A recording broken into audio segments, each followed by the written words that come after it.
Hello दोस्त, नमस्ते, प्रणाम। मैं सुमन यादव आप सभी को स्वागत करती हूँ यस म्यूजिक 223 के चैनल पे। आप सभी के बीच एक बहुत पुराना है विवाह गीत लेकर आई हूँ। आप लोगों को पसंद आए तो ढेर सारा प्यार दुलार देना आप लोग। चलिए सुनाती हूँ।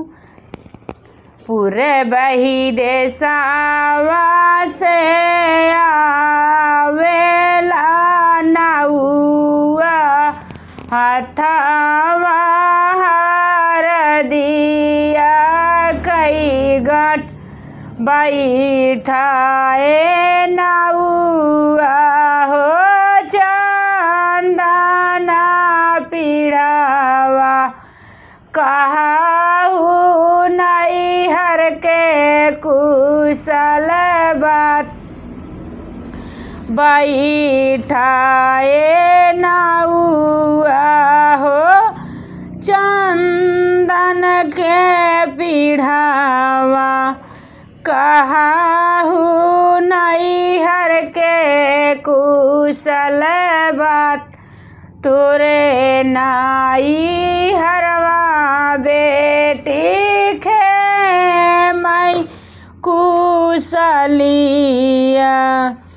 घर हो भैया कई बिया तोहरे नाई हरवा बेटी खेमई कुशलिया नैहर तुहरे भैया कई बिया नैहर कई हर दिनउआ माथा चढ़ावा घर मोरे देवरे कई बिया नैहर कई हर दिनउआ माथावा चढ़ावा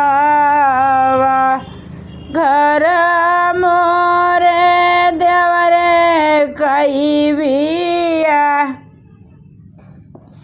माचिया ही बैठी सासु बढ़ई तीन सुना सासु जई हमार दाई दे तू सासु हो लाला की चुनरिया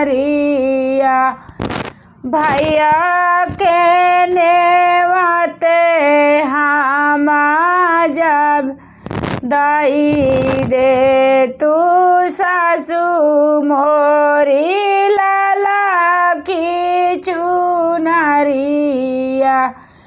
भैया के नेवते हम जब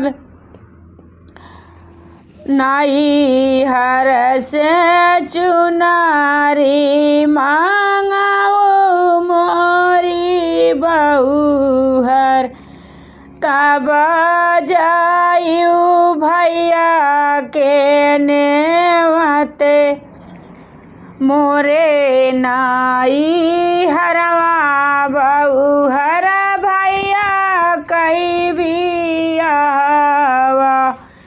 नैहर से चुनारी मांगाऊ नैहर